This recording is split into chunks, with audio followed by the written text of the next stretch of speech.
that if you take politics out of an India-Pakistan contest, then it becomes a no contest.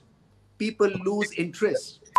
Because of politics, this sport has been hurt so badly because you ask the fans in India and Pakistan across the border, they'll tell you that it's the biggest spectacle in cricket, even Absolutely. now. In Kohli now, I mean, the way he looks forward to a contest, every day he gets up and wants to be the best. Even when you're talking about a pitch in Punjabi, it'll look very funny. You can never count out Pakistan, whether playing in a World Cup contest or whether they're playing in a series, because you can expect anything from Pakistan. And so that unpredictability tag at times get more viewership. Neil, you never drop a catch of Imran's bowling because he'll keep on reminding you about that drop catch for eternity. Right now, India in batting and bowling and fitness levels are tremendous. So Pakistan need to be on the same level.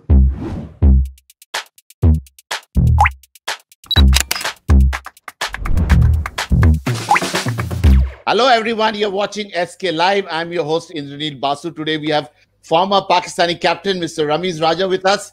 Sir, good to see you. Thanks for joining on SK Live. Yeah, absolutely. Great to be on your show, Indranil. We've met before, way back in 2004, so we go a long way back.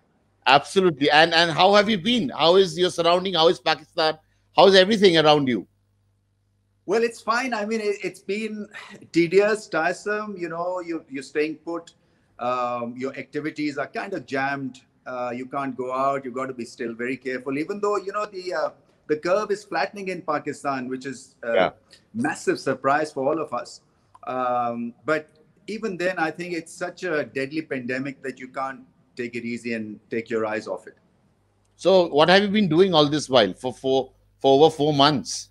So I've been training, I've been running around, I've got a bit of space outdoors, been doing my YouTube analysis, watching a lot of Netflix. I've finished everything. And I couldn't invite friends, so I'm talking with my friends over the phone. Basic stuff, not a lot. So what do you be doing commentary for the England-Pakistan series? You see, what happened is that I got an invite very late in the day from BBC. And because of the 14-day quarantine and because the British embassy was shut here, it's just opened on the 27th. So getting a visa became quite difficult in the end. So I had to let it go. So, what a day to interview you. We are today celebrating the 91st birthday of great singer called Kishore Kumar, who's your favorite also. You're one of the fans. Can you just tell us something about Kishore Kumar? I and my friends, when we were at college and university, grew up with Kishore Kumar. We were massive fans. In fact, the entire Pakistan was, because he was ultimate. I mean, he could offer so much in variation as a voice. And then I was lucky enough, just before he died, 2 months before his death, I watched him perform live at NEC Birmingham Arena in England. Wow. So we were on a tour in '87. And so my friend and I said, Kishore Kumar is playing. We were in London and this was in Birmingham. We took the train, got there. I said, I'm not going to miss this at all. And he was so effortless. I mean, he sung beautifully, any kind of song. And so our lives actually are so much attached with the genius that I can't tell you. His songs are there forever, isn't it? Oh, absolutely. I was telling my wife just the other night, I said, so what would be his best song that he sung of, say, Rajesh Roshan's music or R.D. Burman's music? So I picked Zindagi Ke Safar Mein, R.D. Burman's music. He sang brilliantly. And then Rajesh Roshan. In fact, I and Sanjay Manjrekar went and met Rajesh Roshan just to ask about Kishore Kumar, and he told us a lot of stories about Kishore, and so we are his bhakts. Absolutely. So, two things, actually three things which bind India, Pakistan together: music, food, and cricket. Isn't it? Do you agree? Absolutely. I mean, we speak the same language. We eat the same kind of stuff. We listen to same kind of music, even though the tastes are changing a little bit. But generally, we understand each other's culture so well. Thank God for it. Because art transcends boundaries, sports transcends boundaries. So if you like somebody from India as a cricketer, you want to be his fan, you want to take his autograph. If you like somebody from Pakistan, in the singing circuit, you'd want to listen to him. But I was only a Kishore Kumar fan and nothing beyond Kishore. And of course, the food and cricket. That's Cricket, of really. course, yes. I mean, I've told this story so many times. When I first came across Sunil Gavaskar, and Sunil Gavaskar was like God in early 80s. Yes. And if Imran told you that he's the best batsman or somebody was the best batsman in the world, you looked at him. And I was in awe of what I saw, even though he was on his way out. I'm talking of 86, 87 series. So I would stand at short leg and Imran would come and Imran would try extremely hard to dislodge him during that India tour of ours. Yes. And so Sunil Gavaskar would be so calm at leaving the balls outside the off stump and he'd wait for the opportunity. Whenever he bowled that in-swinging banana, in-swing on his pads, it worked it away through short leg, through where I was, and the ball would run and hit the fence. And every time, instead of getting angry at Sunil Gavaskar, he would look at me because I was an opener as well and say, look, how is he playing? And then, it'll be followed by a couple of swear words. And so I tell this story to Sunil. Even now, I said, you scored runs, but I got the flack, not you, from Imran, because Imran was in awe of Sunil as well. That was the greatness about Pakistan team in 80s and the 90s. Even if you ask any fan to write down the 11, he would do so easily, but not with the current Pakistan team. Why is it so, sir? Yeah, I think, I mean, it's a difficult question to answer. I think the fact is that Pakistan players, most of these guys haven't played in front of a home crowd. So they're not household names as such because we've been like the cricket vagabonds. We've played all over the world except at home because of the tough situation security-wise. And so that could be one reason. The other could be that, in the 80s and 90s, we produced a lot of great players.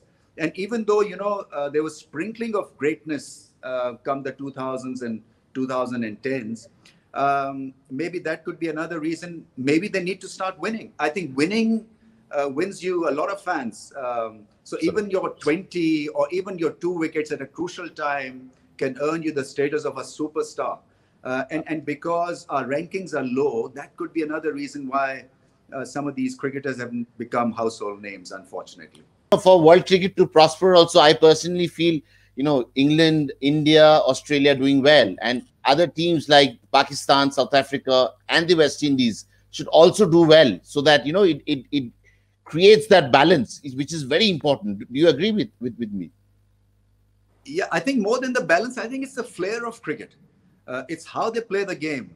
You talk about unpredictability. So I think unpredictability at times can be very exciting. That's why you can never count out Pakistan, whether playing in a World Cup contest or whether they're playing in a series like one against England right now. There's a lot of buzz around that series simply because you can expect anything from Pakistan.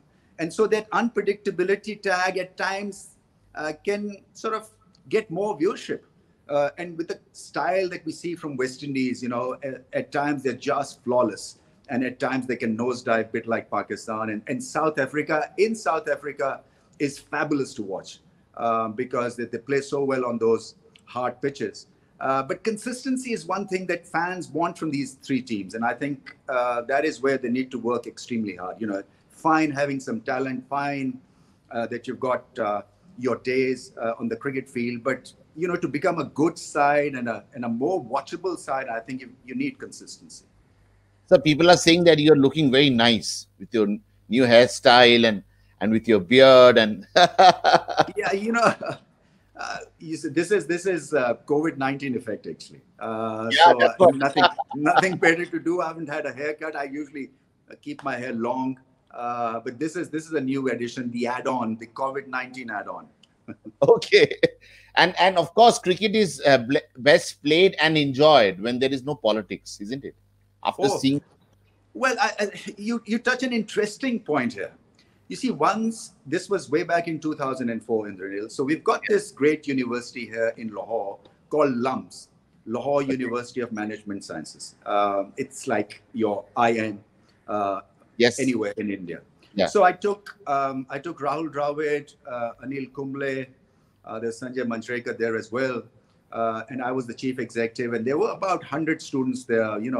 Interactive session with the cricketers, and all were very excited. So I started off the sort of the session by saying that, look, India and Pakistan must keep politics away from the game. You don't need politics. It's got to be pure cricket and all that kind of stuff. So this little girl must have been about 16, 17. She said, can I ask a question? I said, I haven't finished yet. He says, no, but I've got a strong point to make right here. So I said, okay. And she said that if you take politics out of an India-Pakistan contest, then it becomes a no contest. People lose interest in that contest. It'll become like you playing against New Zealand. So that politics or the political angle keeps it going. I think it's what makes the contest. And so whilst there are arguments for it, there are arguments against it also. But you're right. I think because of politics, this sport has been hurt so badly. Because you ask the fans in India, in Pakistan, across the border, they'll tell you that it's the biggest spectacle in cricket, even Absolutely. now. And so I think whilst there's this political drama that carries on and on and on, I think cricket shouldn't be made as a scapegoat. And I think fans would dearly want to watch India-Pakistan contest. Maybe once in 2 years, have a proper series like the Ashes. I don't know whether that can happen or not, because it has now become a very thorny issue. I mean, in our lifetime, are we going to see India Pakistan resuming bilateral series? Yeah, I mean, if the concept and if the idea was put on Imran Khan's table, he would take about 5 minutes to make a call, and the call would be that we need to play against India. Let's keep politics out of cricket. But I'm not too sure whether it'll happen that way on the Indian side.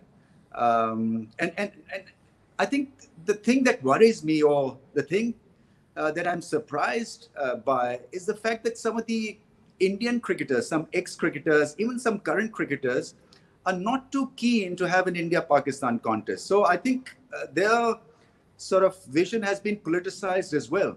And I always felt that because we come from a certain background where you only see black and white, where you only see sportsmen and good shots being played and appreciating good cricket.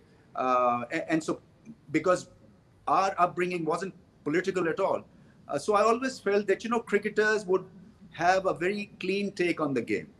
And always come out supporting the idea of India versus Pakistan. But I don't see that happening in India anymore, which is kind of shocks me a little bit, because I felt that, you just talked about culture, about food, about cricket, about, music. There's so many commonalities. And yet on this front, I think we are a little apart as far as finding a commonality is concerned. There was a time when you were heading the Pakistan cricket board as the CEO. I remember you got a lot of dignity attached to that job, and you went around and how you convinced the Indian counterpart, your Indian counterpart, to have that series 2004. So are you taking such initiatives? Talking to, because you have done it in the past. So is there anything? It was quite interesting, actually. It was extremely difficult because, we only had 15 days to prepare for an Indian event, because Mr. Vajpayee first said initially, that he's thinking, then he says, no, India is not coming. Then suddenly, in 7 days' time, it was all happening, which was great, because then we had to decide, it was an interesting conundrum for us, whether to seat an Indian fan with a Pakistani fan, or would that be too much? Or have separate enclosures for the Indian fans, because a lot of Indian fans traveled from India to be part of that historic series. And then we decided, look, let's let them meet each other and let them know each other much better, whilst watching a cricket match. And I think we took that gamble, and it worked perfectly, because everybody happy, and Pakistanis were very good as far as sort of servicing the Indian fans were concerned. But I just wish that such an event can take place again. I mean, as I said earlier, that Pakistan has a different viewpoint regarding an Indian series. So if that topic comes up for discussion, I think Pakistan will be like 70-80% absolutely ready to host a series against India. So why 70-80%? Why not 100%? Have you had a word with your captain, former captain, and Pakistan PM Mr. Imran Khan? Did you have a word on with him on this? You see, from cricketing point of view, I'm 100% sure that he wouldn't have a problem. Obviously, he'll have to look at the political situation as well. How will the common people respond if India is invited, or if Pakistan is involved with such a series? But I still feel that he can pull it off. It's as simple as that. I think the major roadblock will be in India. Okay, that's your point. And looking back, Imran Khan, of course, was a great leader of the field. 92 win, Pakistan win. So how do you look back when you just it keeps coming to your memory, those moments, your 200s, that catch when you raised your arm and you ran from. Yeah, well, Neil, you never drop a catch of Imran's bowling, because he'll keep on reminding you about that drop catch for eternity. I mean, this was about 5 or 6 years back. He came, and I think it was a Zimbabwe game. Then he came for about half an hour to watch it. And so I went and said hello to him, and then I sat with him for 5 minutes, and suddenly a hook shot was played, and the ball went for 4, and he said, remember, at square leg here, you dropped Gordon Greenwich and of my bowling. I said, well, I mean, he got out for 17, so it wasn't such a massive mishap. He says, no, but the partnership was worth 45, so he knew the numbers. Wow. So when that ball went up in the air, the 92 World Cup final catch, I heard a shout, catch it. And I had to catch it. Otherwise, I was a goner, because I could see from the periphery of my eye line that stumps had been taken out as souvenirs. And so I said, what if I drop this? Because this will be a huge embarrassment. A, it was of Imran's bowling, and B, that stumps will have to be put back. So that wasn't such a difficult catch, but it became difficult because of this scenario. How was he as a captain? Was he like really, really like a dada in the team? Yeah, I mean, he was like a 10th student. He loved the game so much. And I saw that in Sachin Tendulkar as well. All these great players love the game so much. Look at Roger Federer. He's touching 40. Even now he wants to play the game because he loves tennis. And I saw that in Imran. I saw that in Tendulkar and all the great players. I see that in Kohli now. I mean, the way he looks forward to a contest. Every day he gets up and wants to be the best. And the love for cricket is like a teenager's love. And Imran had that love for the game, So it'll be like non-stop cricket talk from 9 till 5. And it'll be about addressing the issues. It'll be about knowing the game. It'll be about reading the sessions. It'll be about learning about the opposition. It'll be about comforting the team and telling them, look, this is what's going to happen. This is how we're going to play this session. This is how we're going to play this particular bowler. I remember very distinctly, and let me tell you this very, very quickly. This was in '89, and we were playing a 3-day game against Canterbury in New Zealand. So I was just about to go to open the innings, and Richard Hadley was playing from Canterbury.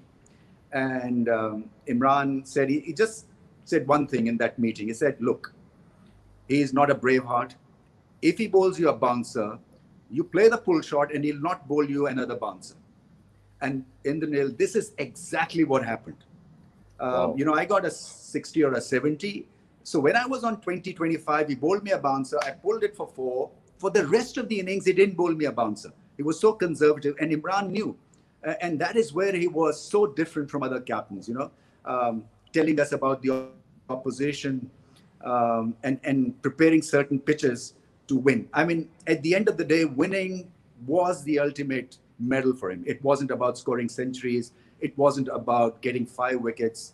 Javed Miandad was declared by him in a game against India in the in the early 80s, I think, when he was batting on 280, and Javed never forgave him because there was this 300 milestone waiting. And Pakistan also won the test match quite easily. He said, what was the need of declaring the innings when I was batting on 280? And then Imran, this was against Sri Lanka in Faisalabad. Imran was batting on 94 and he declared the innings. And he came out and made a passing gesture. Obviously, it was meant for Javed Miandad that individual milestones are not important. Winning the matches are. So, I mean, he's that kind of a leader. 2004, when Sachin was left stranded in Multan, he couldn't. That also got a lot of bad blood. It was there, after that match, after that game. In fact, Sachin Tendulkar should thank me because as then the chief executive, I was doing commentary as well. So he wanted, because he's very finicky about the sideboard, the screen. And he said at Gaddafi Stadium, he said, this screen is too low, it's too low. So he's complaining for 2 days. And so I got the message. And so everybody said, let it be low. I mean, he's their best batsman, so let him suffer. And I said, no, we can't do this. This is a cricketing matter. So I got the height up for Sachin Tendulkar, and he knows about it as well. Absolutely, sir. A friend of mine, Ankit, he says that you preferred batting in the middle order or you preferred opening the innings. What was you were someone who batted? You see, what happened was that, I played. So Imran was our chief selector. He was the chairman of the board. He was the captain. He was the vice captain. So he was the dietitian. He was the trainer. So the good thing was that every time he bowled me with a new ball, I would play him well in the nets. And he said, look, your technique is ripe for opening. So forget about this middle order thing. You go and open because you play off the front foot. You're good with the pull shot in there. And any opener is tested with these 2 lengths, the fuller length and the bouncer length. So if you can be good against these 2 lengths, you're guaranteed a place as an opener. And so it was under him that I became an opener. Initially, I started off as a middle order batsman, but middle order was full of greats. I mean, when I entered the arena, there was Zahir Abbas, there's Javed Miandad. And it was difficult to replace them straight away. So I started to open. And your flick on the onside, that was a trademark shot. Oh, that was yeah. So I mean, that championship of cricket in '85, I was in peak of my form because I got a 60-70 odd against the Windies in the semi-final, and against India, I played the sweetest of the flicks, straight in the hands of Krishnamachari Sirikant. So I mean, even though that was my best shot, and so at times you die playing your best shot. So why this is a mystery, why Pakistan lose to India in World Cup games? And what is the mystery? Have you able to unravel that? Yeah, I've got no idea. I think we try a little bit harder at times. I didn't play that game in the '92 World Cup when India beat us, even in '92. But it's got to be psychological. I think it's like Federer being thrashed by Djokovic, or Federer not being able to perform against Nadal and in the French Open. I don't know. I mean, even though Federer generally has been considered an extremely good tennis player, maybe it was something to do up here. Maybe Indians produced a better combination. They read the situation well. They showed calmness. They had more self-belief. At times, we miss that self-belief. And at times, there's this Javed Miandad, one in a lifetime kind of a knock in Sharjah where he single-handedly won that game. Yeah. We got 100.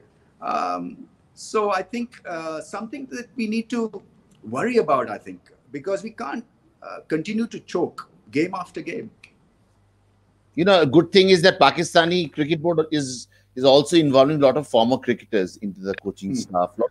So hopefully the players, the greatness you're talking about, someone needs to just hang in there for 5-6 years to feel that you're great. That self-belief Probably that will come in this. This is the right time to get one. Yeah, I think so. I think they've got a very strong support staff now. Yeah. Also, I think fact is they need to win. Winning takes care of so many negatives. It gives you self-belief, confidence. You just feel good about yourself. You feel good about playing any side in the world, and we had that self-belief under Imran. So when we went to England, for example, or when we came to India in '86, or we played the Nehru Cup in '89. We won that Nehru Cup tournament as well. Or, the World Cup matches. It was just that we are not going to lose a game. We had that self-belief and confidence instilled, obviously, by Imran and by the environment. I think environment creates champions. And I think you need to have a good, solid environment where you're learning on the job, you're going in the nets and practicing. And it's about cricket and knowing the opposition, and preparing yourself. I think preparation needs a lot of intelligence. I think you've got to be meticulous, like a Rahul Dravid. Rahul Dravid would be in his own zone. He would know, on a certain pitch how to bat, when to score freely, when to tighten up. It's about, knowing your game and knowing what the opposition has got in store for you, and try to get better than the opposition, one over them. And you've got to be cricket intelligent. I think that's an environment, a good, solid environment, provides you with an opportunity. Absolutely. And Dravid is someone who's not been given with plenty of talent like Sachin Tendulkar, but he worked his way up. That is so important. 2 days ago, Kevin Peterson shared an email which Dravid had sent him how to play the spinners. It was quite a thing to read that message, from Rahul Dravid. So that's important. You keep working hard towards your goal. Oh, absolutely. Maybe Rahul Dravid wasn't as gifted as Sachin Tendulkar, but really to survive and compete with a great cricketer takes a lot out of you, because you can easily get bogged down. You know that you've tried your best, and your best is not good enough to be the best batsman in the team, and that can put you down a little bit. But credit to Rahul Dravid for at times outdoing Sachin Tendulkar. He was an extremely good batsman on a tough pitch, Rahul Dravid, because his defense was rock solid. And he had a great attitude as well, as a great person. But at that pivotal number 3 position, and then he would do the keeping job as well. He was for the team. And that's why you always respect a Rahul Dravid. For me, the real sort of, the greatness of a player is judged in the dressing room. If his mates feel that he is made for a tough situation, then he'll not let us down in a tough situation. And when he gets a gritty 50 or a gritty 30, and when he comes back in the dressing room and is applauded, that's what it is. Whatever Indranil Basu wants to write about Rahul Dravid, that matters a little bit as well, but not as much as receiving applause from your teammates when you come out after scoring a gritty 50 or a 30 or 100. So, in 2011, I happened to interview the former West Indian fast bowler, Michael Holding, and I asked him, what's the secret of Pakistani bowlers? They bowl so fast, and our bowlers can't bowl. Like 9 years later, I can safely say our bowling attack in India, the Indian bowling attack, is really good and can match any bowling attack in the world. What are your thoughts? Absolutely. I think it's a massive jump. Because when I played in '86, the fast bowling was Kapil Dev was on his way down then. You had Roger Binney, maybe Chetan Sharma played in a couple of one-day matches, but it wasn't as wholesome as you see an Indian bowling attack right now, because there's not only pace, but there's class, there's sideways movement, and sort of they work together as a bowling unit, and then they know, on a certain pitch how to bowl. It's not every time you see a certain pattern from Indian bowlers, so they'll adjust. And so if one is not doing well, the other will take over and do the job. So, they complement each other, and they've got the bowling mindset as well. It's important to understand that, when to bowl a Yorker, what happens when the ball is reversing. And that's the other thing that Mohammad Shami in particular has done so well. He's phenomenally good with the old ball. And then you've got Bumrah, who's aggressive, who's got an awkward bowling action, and can bowl a vicious bouncer. And so they can keep you on your back foot. And once India developed the fast bowling department, then it became a lot easier for them to select a team to beat any side on any surface and to unleash the spin weaponry as well, because the platform was beautifully set up by the fast bowlers. And so came the middle order, then you unleashed an Ashwin or a Jadeja or whosoever, a leg spinner that you picked. So, and I believe, certainly, having been part of a phenomenal bowling unit, that bowling wins your test matches. So you've got to pick 20 wickets. So if you've got a bowling attack that can do that, then your rankings will improve naturally. Mr. Michael Holding also said that it's a diet which makes the Pakistani pacers really, really strong. But in 2020, is it diet? Is it about having rich non-veg diet? Is it about having the right? I think it's the attitude. It's like having heroes, So Imran had a hero, and so before Imran, some other fast bowlers came on the scene. So it's been, and I think Punjab produces a lot of fast bowlers, and since Pakistan is about 70% Punjab, you see a lot of fast bowlers coming through the ranks from here.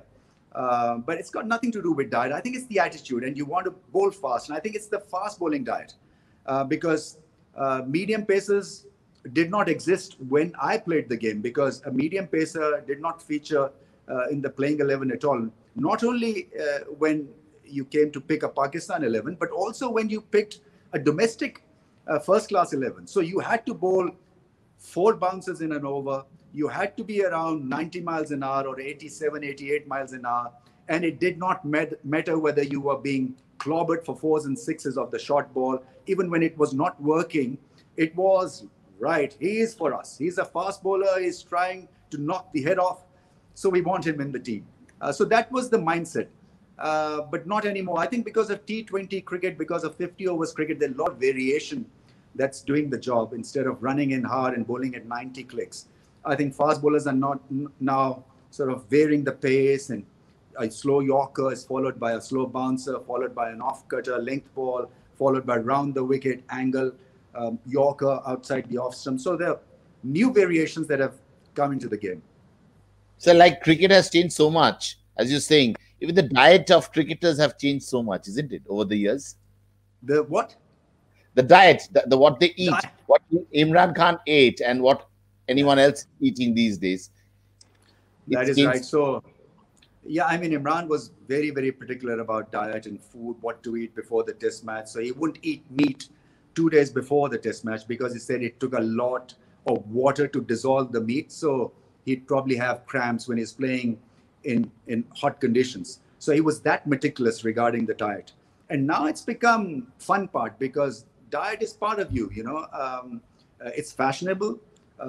Plus, because of strong physique and strong fitness, all courtesy diet and training schedule or regimen, that players are now having a longer career span as well, which is great for the game because a 30-year-old is now peaking instead of a 20-year-old in our times who would sort of wither away when he was 30, 32. Now you take off at 31, 32.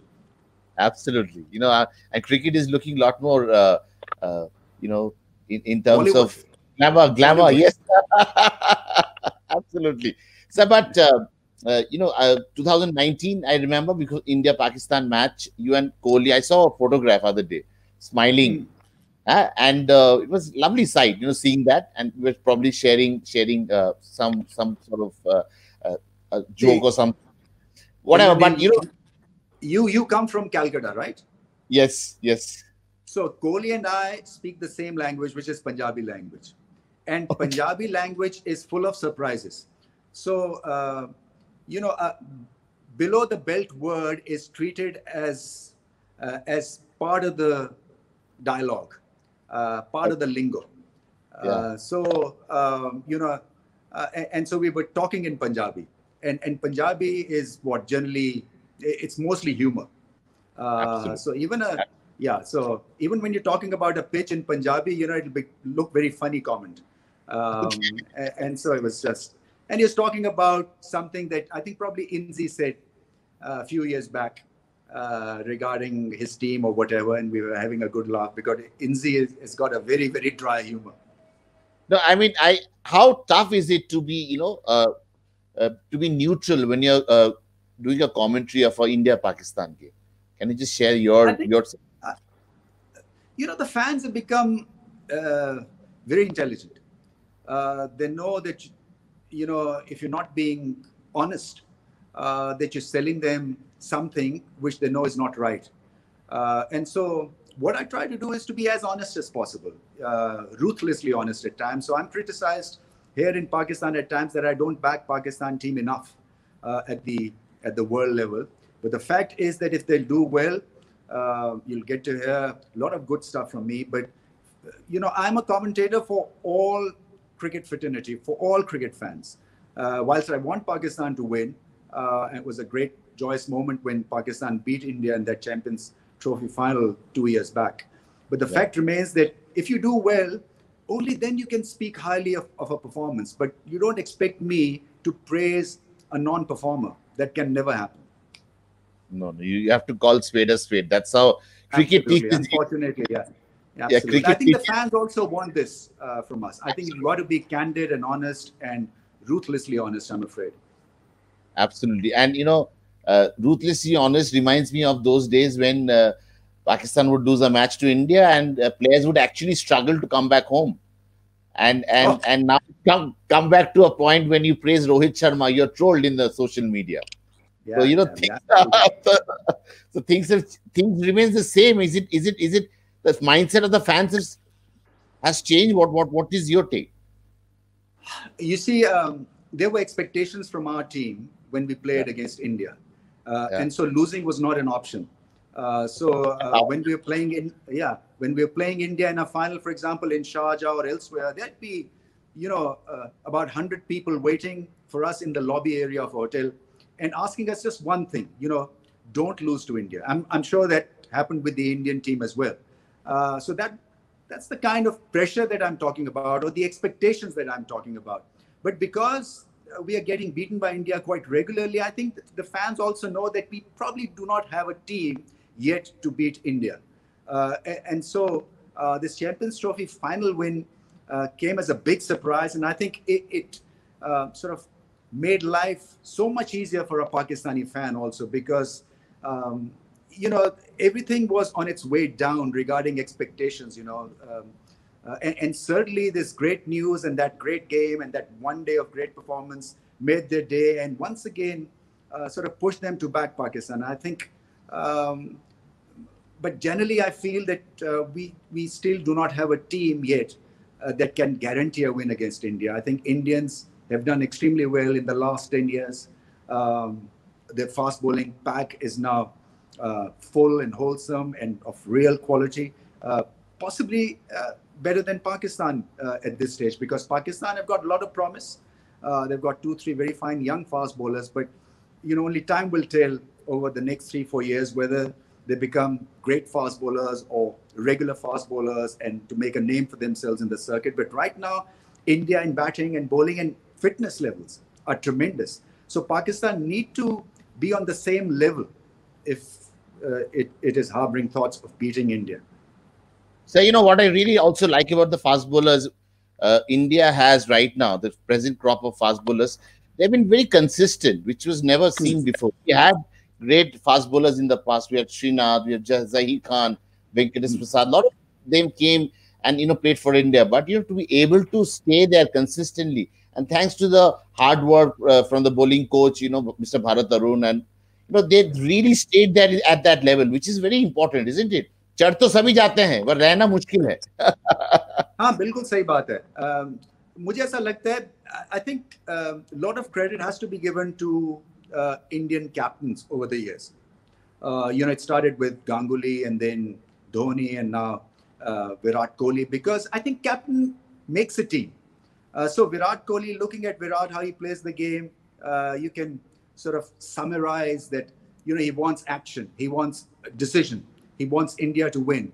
And the best way to win is by being aggressive, because aggression takes a lot of negativity out of your system, because you're expecting good things from your team, from yourself. You're going out there, you're telling yourself, I'm going to absolutely nail them.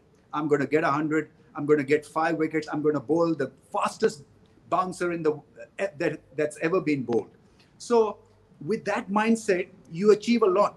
You sort of punch above yourself.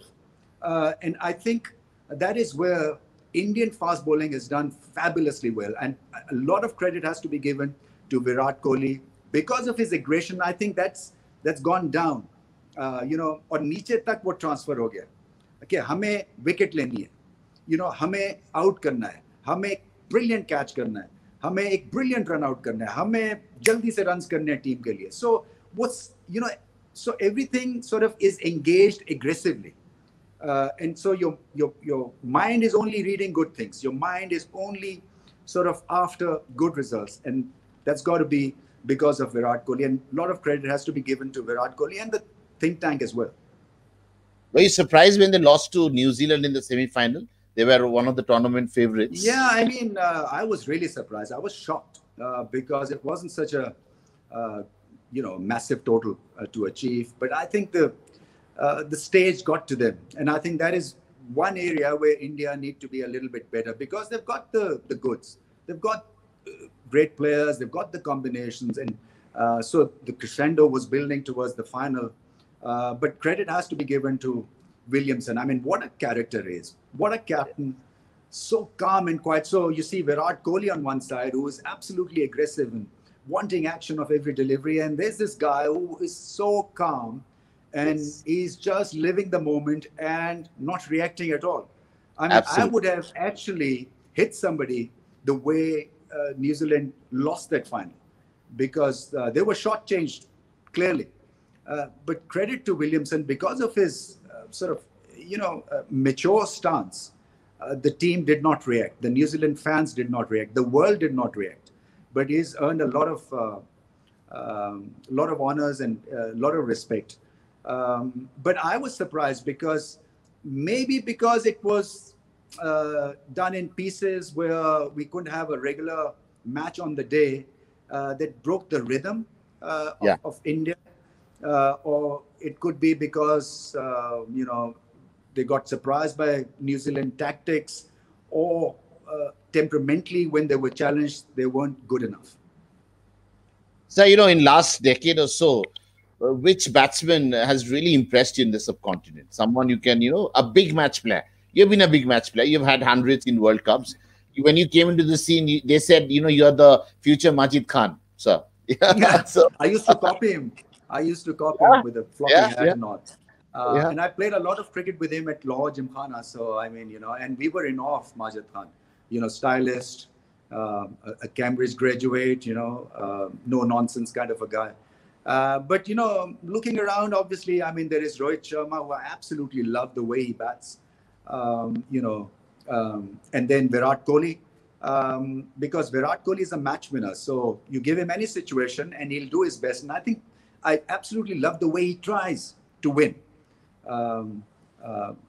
So two batsmen come to my mind. Babar Azam is gearing to become a very fine batsman, but still got a few years ahead of him to impress us that he still is as good as some of the other greats in the game, in the circuit.